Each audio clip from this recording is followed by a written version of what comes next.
Welcome to the Open Era Podcast. My name is Devang and Simon, and I'm joined, as always, by Mr. Simon Bushell on Slam Final Sunday. Boy, oh boy, did we dodge a bullet here, Simon. This weekend, for a time there, was looking like we might have to skip it entirely and not do a podcast. But we got some people we liked in the final on Sunday, and of course, we got a women's final with plenty of storyline, Simon. I feel fortunate today, do you? Well, I think faced with the prospect of an Alexander Zverev-Novak Djokovic final and having to come on this podcast, I felt like we got a good result in the end, really, did we not? We did. And I mean, there's plenty to talk about. There's a huge moment for Jannik Sinner at 22 years old, capturing his first slam in comeback fashion against Daniil Medvedev. Let's start there, Bush, with the final. Fresh in our minds, Jannik Sinner breaking through. He had beat Novak a bunch of times recently, especially towards the end of last season, which must have boosted his confidence. But how confident really did you feel going into that semifinal against Novak? Because I still was probably 20% sure he could do it. I probably was a little higher than 20%, but probably not a whole lot higher. I think to do this against a dude on that court, specifically with the record that Novak Djokovic has there, and given the win streak and everything else that went into this storyline, it is a stunning achievement. And the manner of the victory, I think, is one that has a lot of people writing articles and stories and commenting on, because he just blew the doors off him, really. And so much so that I was flummoxed into believing that Novak Djokovic was permanently injured in this match. And maybe he was, and maybe we'll see more about that stuff as the next few weeks come out. But on the surface of it, Jannik Sinner won it pretty much fair and square and was completely and utterly the better player. The final was a completely different story, though, Devang. Completely different story. He started off very poorly, and I thought Dani Medvedev played in a fashion that you don't often see from him, which is a lot closer to the baseline, much more aggressive, looking like Andre Agassi out there at times, coming to the net, playing an all-court game. And he was easily the better player for two sets. And I think it's testament to the resiliency of Jannik Sinner that he was able to battle back and win this final. Do you think he changed that much, though, Jannik Sinner? I think maybe this is more a testament of him just staying the same and Medvedev not being able to maintain what he was doing in those opening two sets. Because you're right, it looked like a Med who hadn't played 90 million hours on court this week somehow. And he looked okay physically, which I think overall definitely took its toll. But I think it was telling when Jannik won the third set and he did like a kind of a reassuring sigh to himself and then looked at his camp. And I think that kind of confirmed, I just have to keep going, keep doing what I'm doing. I don't have to change that much. And it worked. It really did work. So much is going to be made about the discrepancy the disparity perhaps in court time that was between the two players. I think so much will be written about the fact that 24 hours on court for Dani Medvedev across the 2 weeks. When other sports start complaining about how tough their schedules are and how challenging it is to fit in like multiple matches in a week in football or something like that, I would urge them to look at what Dani Medvedev has just had to go through in mid-25 degree heat on a hard court in the middle of Australian summer. Well, it's remarkable. I'm glad you brought that up now, because I think it's a good time to bring it up. And I think Easy on the Discord mentioned this as well. But what a test, what a great postcard for the 3-set first week, 5-set second week idea that's been floated around, because it didn't really make any sense. And I don't think it's good either that you have people playing in a day session one day, then a night session the next, and back and forth flip-flopping. I can't see how that's good or fair, right? Like, I think Djokovic had that issue as well. We're at a point now where people cannot watch these full matches, no matter how much they love the sport. Most of them can't. I mean, we are tennis fans, and sometimes I'm going in and out. Most times I'm going in and out of these epics. They got to do it. They have to do it, Simon. Like, I get why, and I get history, and I get like the beautiful game and the ethos of the game, but it's a bit ridiculous. It is. I think just for the protection of the players as well, like I always look at this from a Labour perspective as well, of how much time and how grueling it is. It's going to shorten careers. I know Dani Medvedev is a freak athlete and is able to do some of these things, but you can't tell me that someone at the age of 27 is doing 24 hours on court in the burning heat over a 2-week period and doesn't feel the effects of it for the rest of the year or for the next few months as he's trying to get into his schedule for the year. I don't care how good of an athlete you are. It's going to take an effect on you. 100%. You picked Med to win this tournament, Simon, which I think was a bit bold. I know Owen was shocked by that, but in the end, you looked wise. I felt really bad for him after this. Like, I know he's a multi-millionaire and he's jet setting around the world and he's got it pretty good, but that one has to sting. And I mean, it's happened to him a couple times now at this slam particularly, but I don't know what else to say about Med. We'll get to Sinner, but I don't know what else to say about it than he looked gassed. It didn't look like he had enough in the tank, but also what he was doing early and it was working. It just didn't seem sustainable. So I think there's a few routes that you could take on this one to sort of analyze why he's ended up with this finals record the way that he has. The Australian Open one and losing multiple Australian Open finals from 2 sets up is somewhat of a freak occurrence, just given who he's playing against. I do think the final record at Grand Slam is interesting as well. Is it 5 or 6 that he's lost now? I think he's made 6, so he's won made 5. 6, so yeah, so lost 5. Honestly, Dev, and I know this is going to sound harsh, but the way the dude plays the game and the amount of time that he spends on court and just not being a forward-focused, aggressive kind of player, he just opens himself up to this happening more, that he's just going to be done by the end of tournaments. And despite all of that being said, we mentioned in the first few minutes of the podcast of how good of an athlete he is. It is going to take its toll on you eventually to be able to get across the line. And it's happened a bunch of times. Like, there's no denying it. Like, despite how well he's played in some of these finals, it's just a very grueling physical style that does eventually wear you down. And maybe that is an oversimplification, but by God, if you look back at the record of some of these tournaments that he's been in, he's played so much tennis. It's got to take an effect on you, surely. Yeah, that's a really interesting point. And I thought his coach, Gil Cervera, who's just he's just an amazing watch just to see his interactions or his mannerisms in the box. He's often not doing anything, but when he is doing something, I think it's really interesting. But he did a really interesting interview in French talking about how these matchups are like a bike race and players get off to faster and slower starts and just about catching up. And Daniil Medvedev specializes in catching up, but I think when he gets past, there's the issue, right? Like when he's past, can he muster up something to regain where he was and get back into the match, or is that gear not there? And I think especially when you're playing that long, it's even harder to get to that gear that he got to get the lead. So I think there's a lot to that argument, Bush, about the playing style. I mean, he's also he's played Nadal and Djokovic in a bunch of these, so I think that's something to consider. And the fact that this is a different guy now, that's why I think it has to sting a bit more as well, because the idea is that Med or guys like Med could have made a lot more hay if they had more runway without guys like the big three. But it was here. There was a big chance for him. And yet at Sinners, on Jannik Bush, he's 22. I think this was the same amount of slam appearances that Fed made before his first slam, which is the big comparison everyone is making. You've called this for a while now, though. I'm curious, like, what do you think clicked finally for him? Is it just getting better with age and like getting serious? I think Darren Cahill's addition obviously will be talked about as a big turning point for him, but it feels like we were waiting for this moment, and now that it's happened, it's like, okay, we're ready, keep going. But it's interesting to me, it wasn't like an instant success for Jannik Sinner. This is a slow build, slower than Alcaraz for sure, and that's why I kind of feels rewarding as well.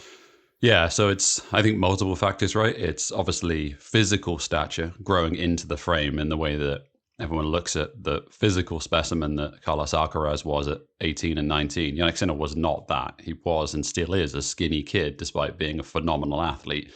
And I think you can see that the change in stature that he's had since he was 19 coming onto the tour. He is much thicker at this point. It has to be said, but he's also never going to be, muscles bulging all over the place. It's one of those that there's different kinds of strength, and I think he's finally grown into that.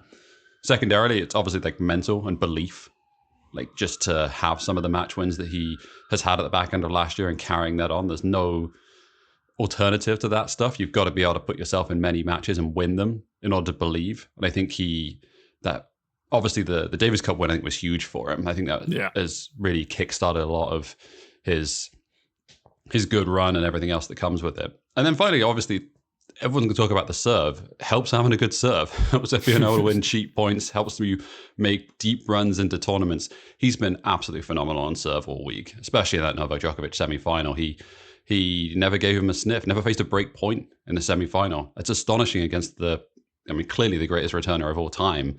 I don't think anyone's ever going to deny that. But I think those three categories really identify why he's made the leap. Also, for better or for worse, he's really fucking talented, Dev. And it was going to be a matter of time before he started winning these things. You gotta tip your cap to the guy. He's pretty good. He's pretty good at this tennis thing. I like his shout out to his parents for being normal was also my favorite part of this match. He's like, you know what? Thanks, guys, for not being insane, because he's clearly watched all around him as the various tennis families have disbanded and gone nuclear. Did you make much of the thing that's floating around about how people in the 2000s have won more Grand Slams than people in the 90s? Have you seen that story? It's upsetting. On the men's Super side? upsetting. Yeah. How effed is that? It is a bit of again, I don't want to call them a lost generation, because I think it implies something far more significant than it actually is. But sort of. And I think now you're seeing Milos is getting towards the end. I think Milos is now a Davis Cup guy. He's filling in randomly, but he's near the end. Kai Nishikori's I know he's still going, but he looks like he's close to the end. I don't know, man. It's sad. That's why I think the Med loss got to me. I also think it got to me because I think Med has fully become my favorite player. And I didn't think I was going to have a favorite player again after Federer push, but it happened. I was thinking about writing about this actually, because it was a bit of a strange feeling to care that much again about that Zverev semifinal. I found myself very locked in to a point where I haven't been in a long time. So yeah, that's why I think why the Medvedev loss got to me pretty significantly this morning. You know what I will say about this is that I find myself watching in those first two sets and thinking, Danny Medvedev good enough to win Wimbledon? Damn, this guy's pretty right. If he can come to the net with this regularity, with this confidence, unbeatable. Jannik had no answers. We should talk about this though. Just broadly, the Med obviously it's a dreadful loss for Medvedev. He got the real moral victory by beating Alexander Zverev, of course, but this is the same points that were made when Carlos Alcaraz obviously won 2 titles now at Grand Slam level. This feels like a player in Jannik Sinner who is going to win a lot. We're going to see a lot of him winning. There's a lot of pressure to put on someone to go and win multiple majors, and I don't think that's something that it should be an expectation without wanting to, chuck a load of pressure on a 22-year-old. Exactly, right? But he's going to win a lot. He has the game style, and there's absolutely no reason why this dude can't be world number 1 and win everything on every surface, at every tournament he's in, with the game style that he has, the mental strength that he has, the completeness of his game. This is a complete player. There's no other words to describe it. He is that good, and he should be a dominant force for a very long time. And I think this is an important moment for him to get his first Grand Slam.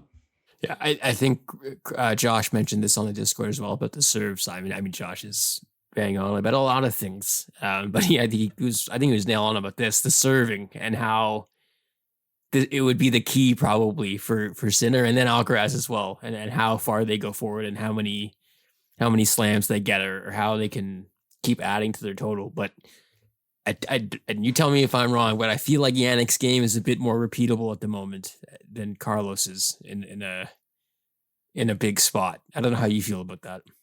I agree with you. Yeah, I think overall you would say that Carlos Alcaraz has the bigger weapons.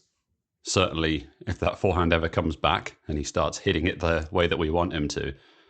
But yeah, that's the thing that's really terrifying about it, is that Sinner just has such a high floor, and it's just so repeatable to the point where you're like, he's nailed on. He's removed some of these 5-setters from his bag and has gone back to winning in straights. It's scary times, and it's a scary prospect if that continues. All it's going to come down to now is motivation and trying to keep the fire and the hunger and be okay with being chased. If he can do that and handle the pressure, pick a number of tournaments that he can win throughout the course of the next few years. Not to throw Fed's name in there again, but I wouldn't be surprised if it took a while for Fed to get going, but once he did, he started racking them up pretty bigly. Pardon the phrase. Pretty bigly, pretty quickly. And he didn't take long for him to add to this trophy cabinet. And I wouldn't be surprised if Jannik Sinner does the same. Just on the rest of the field, Simon, you mentioned this Zverev thing, what the hell would this tournament have done if he made the final? I do think the luck in that this didn't happen should not skirt from the fact that, it really, it's one thing to watch through your hands and cringe about this and watch his press conferences and bristle, but there was going to be a on-court speech lauding this man either way had he had won that semifinal against Medvedev. Doesn't seem like there's much introspection about that amongst the organizers, does it? I mean, I have, if there is, please send it my way, but it doesn't seem like that. Doesn't seem like that to me either. I think it's testament to the fact that the day after he was knocked out of the tournament, the BBC had an article ready to go, which was Alexander Zverev's complicated relationship, or tennis's complicated relationship with. Yeah. I think they were holding on to that one until he would reach the final, as a preview piece, and accidentally had to drop it immediately after he got knocked out of the tournament. Tells you all you need to know, I think. And I mean, sounds like Novak's going to take a lot of time off. He'll come back in Indian Wells, I believe.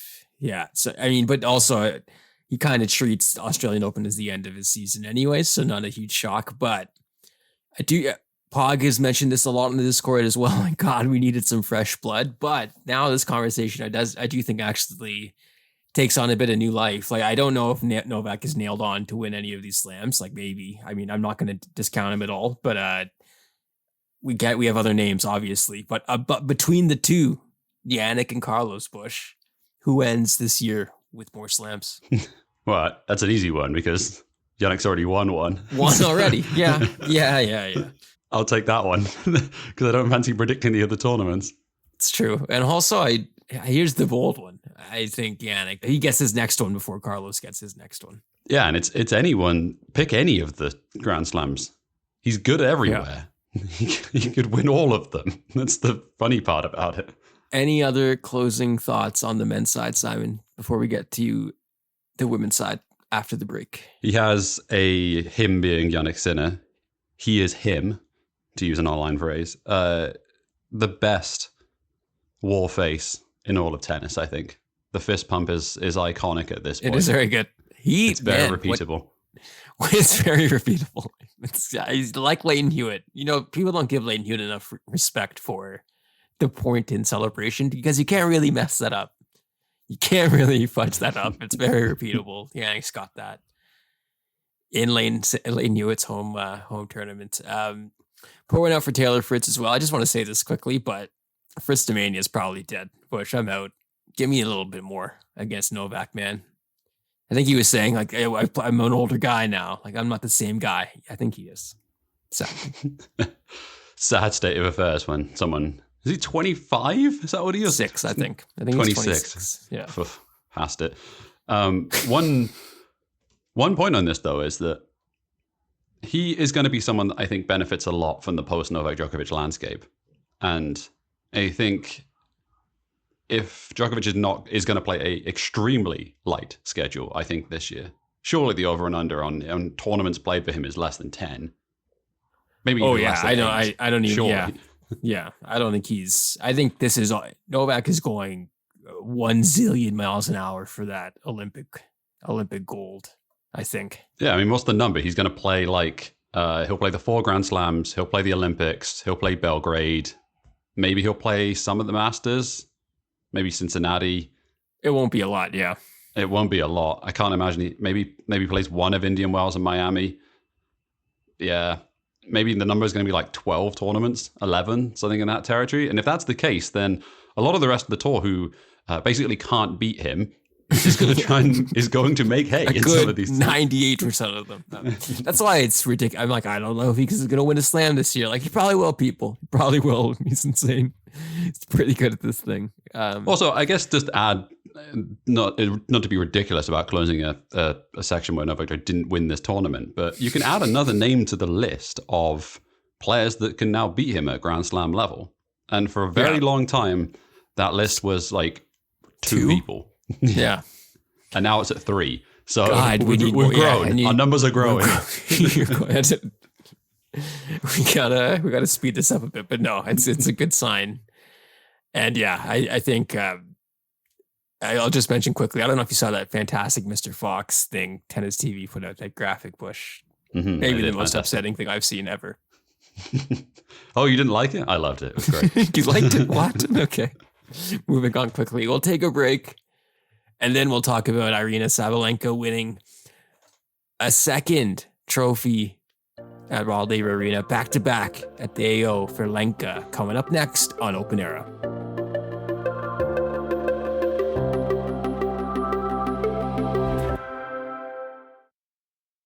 Welcome back to the Open Era podcast. Simon, on the women's side, we got it right. I think we called this. We both predicted that Aryna Sabalenka was going to win this tournament, and she did. She did, I would say, in maybe the most impressive manner we've seen a champion win a slam in some time. It's been a while, not too long. I mean, Iga's done her thing, obviously, but to reassert herself where she last won a big trophy, I think this was quite the statement to make from the best women's player in tennis. Oof. He's gone there already. I did it, right? I just had to see how you reacted, and I knew a wince was coming. So yeah. This final finished. You know, I also do want to say, whenever we do mention Iga, we got a lot of love from Poland and Iga fans. So this is very bad business for me to be doing this, but it had to be said. I'm sorry, friends. Jeez, he's gone into business for himself here. You got to think of the podcast, dude. We're a publicly traded company now. I'm cheering for a flagless person now. Listen, I don't cheer for borders. I'm beyond that. I was looking at my scrawlings in my notebook, and this final finished 3-2. Yeah. Do not let the number fool you. This was not that close.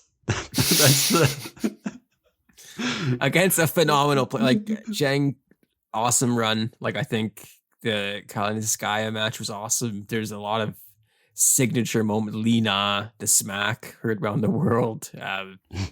She had a wonderful tournament, but it didn't seem like they were on the same level at all, right? Like, it felt like they were playing at different levels of competition. That's just a testament to how impressive Sabalenka has been. Golf match, Simon, I mean, the breaker was nervy. I don't know how close really Coco was in that. Another maybe symptom of the scoreline deceiving, but she was not altogether pushed that hard.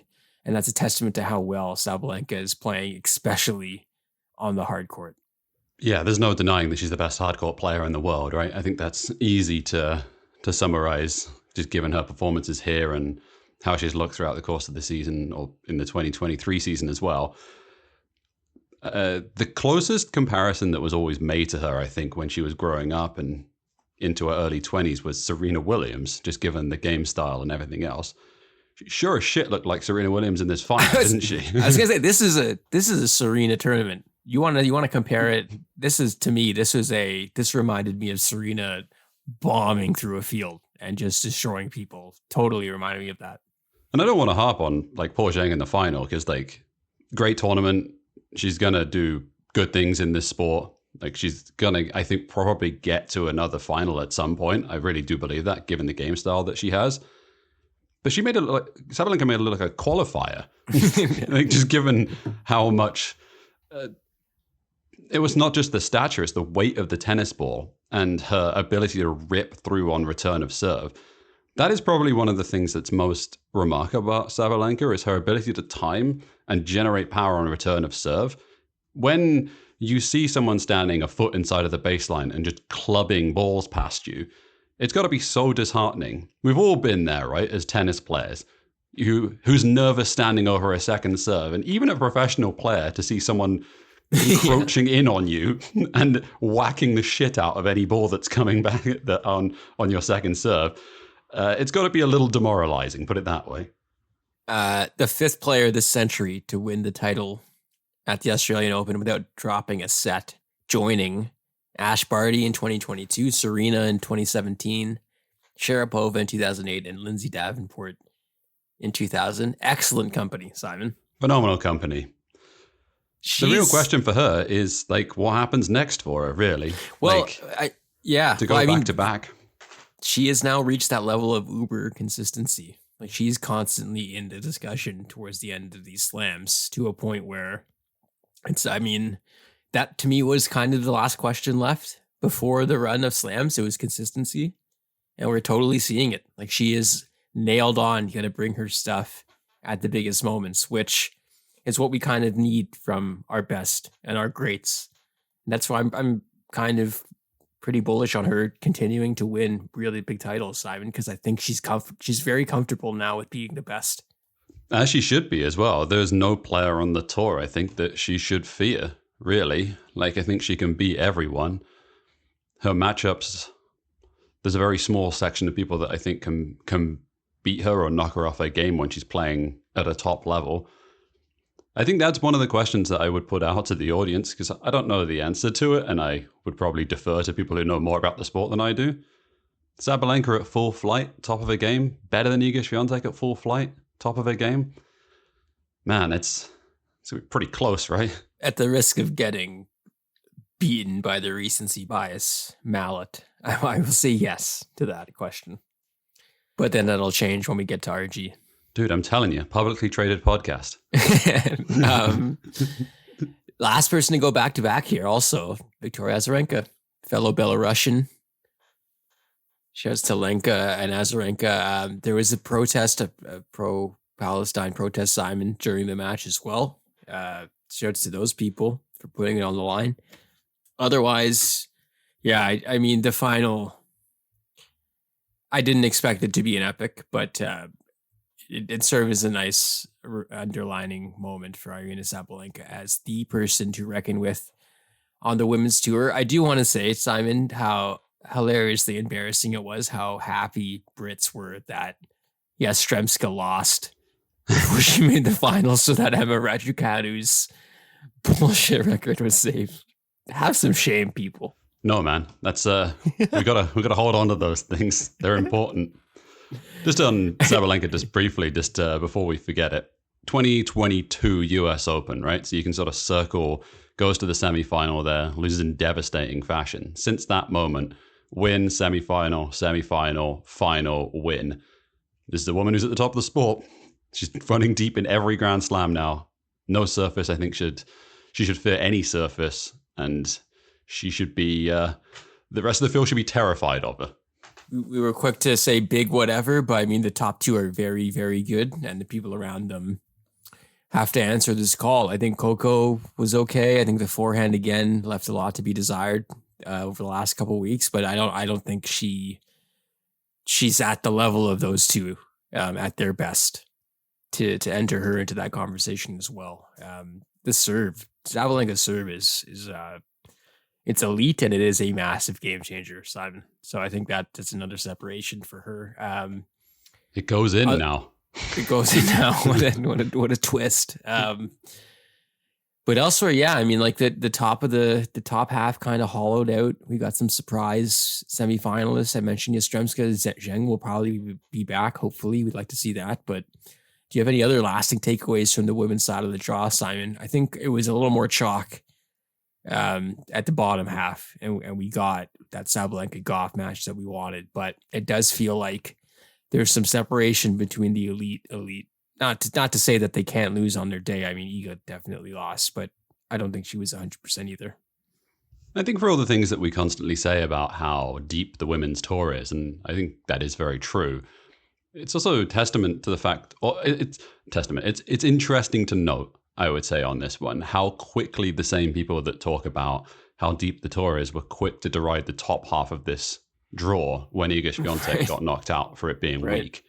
it's kind of fascinating, a wonderful, I don't know, not double standards is the wrong word. I don't mean that, but like I enjoyed that top half of the draw when Iga Swiatek got knocked out because it was all over the shop. I had no idea who was going to win these matches. And sometimes it kind of looked like some of these players who were out there didn't know who was going to win these matches, which is great. Like that's incredible theater because you have a bunch of players who probably weren't expecting to make as deep a run as they did, get put into a position where, no, like you can actually make a Grand Slam final here. There's no one here in front of you that you don't think you can beat, or you don't at least think you're in with a puncher's chance of winning against. And I think that makes for great drama. And I really enjoyed that about this side of the draw. No, it's excellently put, and I agree totally. Push. The top 10 after this, Zhang is in at 7. Maria Sakkari hanging on at 9. God, this is painful. But Sabalenka's getting close, Bush. She is around 800 points off from Iga in the race for number 1. That will be fun this year. I know there's some points to defend for both of them, but this race, if it is a big 2, puts a ton of pressure onto Swiatek going into the clay court season, doesn't it? She can't have a slip up there at this point. If they both care about the number 1 ranking, which, sure, why not? If you're there, you might as well take it. You might as well go for it. But this is Iga's time to shine, isn't it? Going into the clay in, I'm saying going into the clay in 3 months' time or whatever it is when we actually get there. 4 months, 5 months. Yeah, we're going to get through the hardcore season first. Anything else, Bush, on the women's side before parting shots? I don't think so. I enjoyed this draw a lot. I thought it was dramatic. I thought we got the right winner. And despite it being a bit of a procession, I think that more speaks to the fact of how good the champion was than the rest of the tour. I really do genuinely believe that she has the opportunity to do a very, very special thing in 2024 and run very deep in all of these tournaments again. Excellent. All right, into parting shots. Simon, Rohan Bopanna, what a fortnight for him. The elder statesman of Indian tennis, achieving world number 1 in men's doubles and winning the title with Australian Matthew Ebden, beating Italians Bolelli and Vavasori. Bops, as he's affectionately known. Ro, probably, called by Chapo. What a moment, Simon, for Bopanna. Absolutely incredible moment, yes. He's going to be 44 in 3 weeks from the time this episode comes out. 44 years of age, gets to world number 1, wins the first Grand Slam of the year. All I kept thinking in that final is buttery smooth. The man is so smooth on a tennis court. Fucking hell. It's like watching a Ferrari out there, like an old Ferrari. If you want to use a car metaphor, it's like one of those cars from like the 1930s or something. You look at it, you're just like, yeah. I'm not a car guy. I don't give a fuck, by the way. But like, just I'm trying to stretch a metaphor here. I was like, what? What are you talking about? Like, okay, yeah, I get it. Totally. Let's go for an eco-conscious metaphor here. It's like a bike, right? Like it's like a beautiful, a Brompton. There you go. That's what people in the bike world like.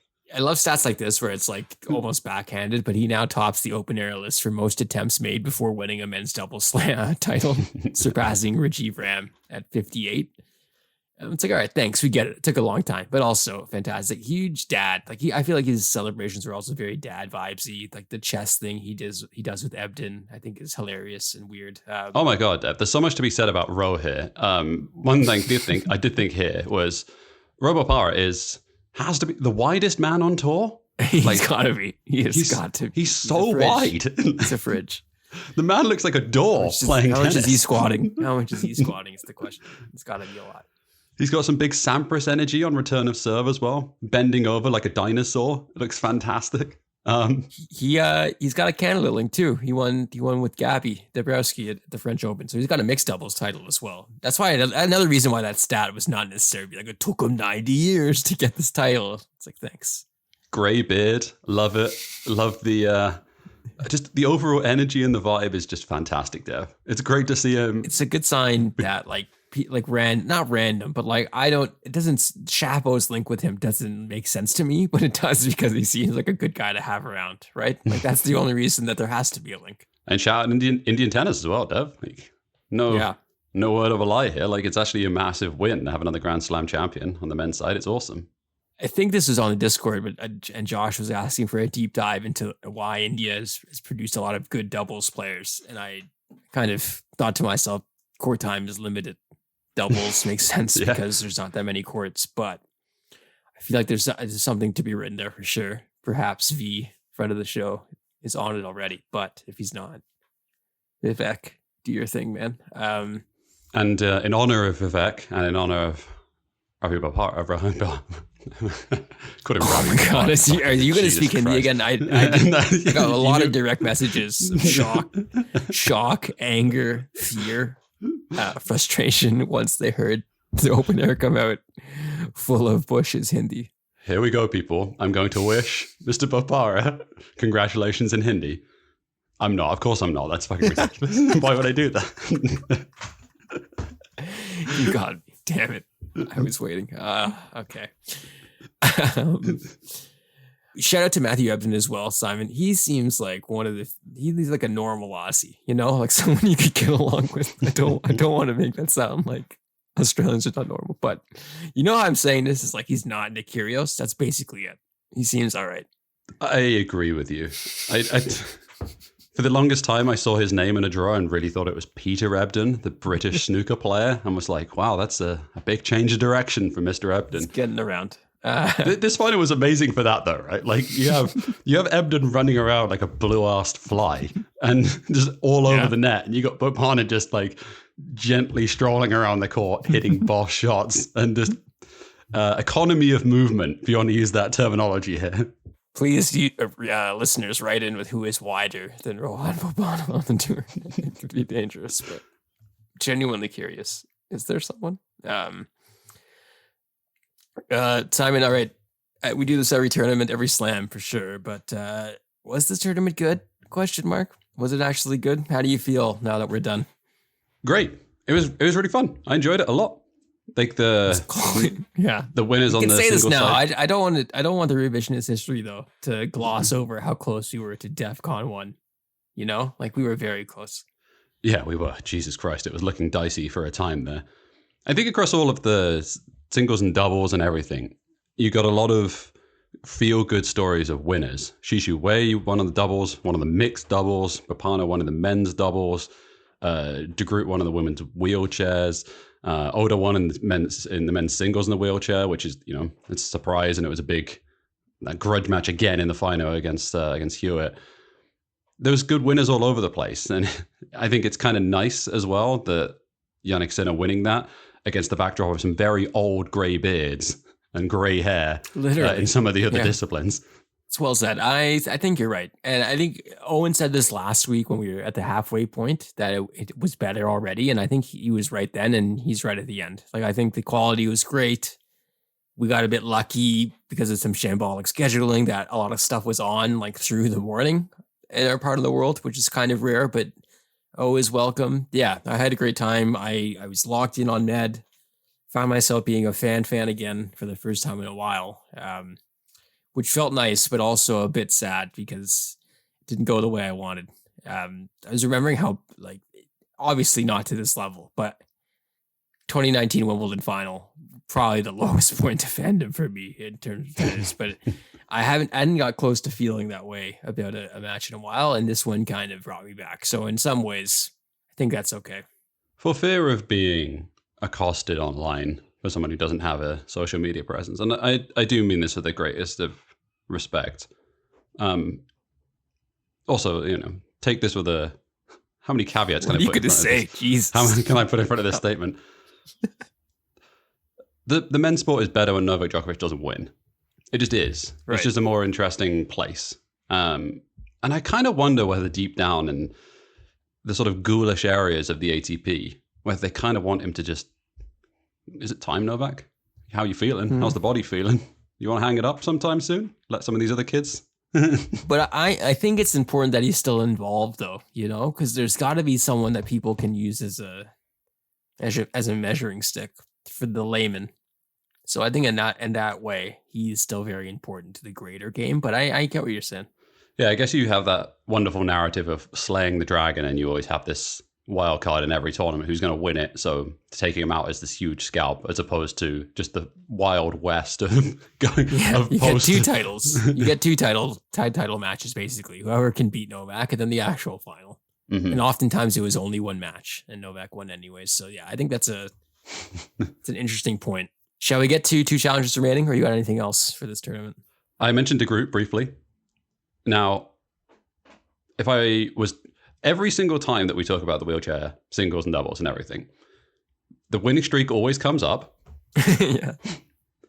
Do you want to take a guess at how many it's at now for the group? 400? A Grand Slam level, I mean. Oh, okay. Got me way off. Grand Slam level 7. Let's say 90. More than that. It's over 90. So this is 21 majors, and the winning streak is 135. Wow. That's better than the Undertaker, right? Definitely. The group's got some great writers, I guess. That's the gauge we're going on. Exactly. Scripted? Question mark? What an accomplishment. But I do, it's cool to see as well the field getting bigger for these sports, and the accessibility to play at a high level grow. I think that was a big challenge as well, in terms of where these players were coming from and which countries could produce wheelchair athletes. It would be great to see athletes from different nations get the same chance. 100% agree. I have a question for you. At what point do you go from like bored to being terrified to being excited of protecting this winning streak? Do you think you're like bored is right around like 40? I would love to know. I mean, I would love to think that she wants to be beaten. She's just waiting, or it's a maniacal possession of hers like Gollum in the ring that she cannot afford to lose. So I hope it's not that, but it would be kind of funny if it was. Is there a more impressive streak in all of sport? I'm trying to think off the top of my head. Don't spoil my 2 challenges remaining, because I'm going to get to one. And with that, let's get the 2 challenges remaining. Dev. What is yours? I'd love to shout out Simon Bushel's beloved Edmonton Oilers on the second longest winning streak in NHL history. Surely this means that they're going to win the Stanley Cup, and surely by shouting them out here, I'm not jinxing them. So shout out to the Edmonton Oilers, Simon. What a team. Have you been enjoying the way they've been winning matches as well? Matches, Jesus, I'm still in tennis mode. Get off your high. Look at these Edmonton fans with their monocle calling these matches just because they had Gretzky once a time. I think they've been playing a bunch of bums. I think the teams they've been playing have been garbage. So let's see what happens when they play some real teams. But no, good on you guys. I think there's something really funny about that whole thing as well, which is that, yes, I think the team they played is less than stellar, but then everyone would fucking do it, wouldn't they? Where's your 16-game winning streak? It would have been so popular for teams to do it. People, we had it so good when this team was terrible at the beginning of the year. People forget. There are true monsters that lie within. Okay, that's mine. What do you got, Simon? Let's talk about the Edmonton. No, Corey Perry. Corey Perry. Yeah, exactly. No, seriously, it's nice to see him back and getting the help that he needs. You've gone full Edmonton talk radio. My God. I need to be wearing like a pair of sunglasses or something, don't I, on this broadcast? And backwards hat. Yeah, backwards hat. How Steve Dangle can I go? Can we do a Steve Dangle episode of Open Air at some point, Dev? Where I'm yelling into the camera. Is that possible? Soon. Yeah. Soon.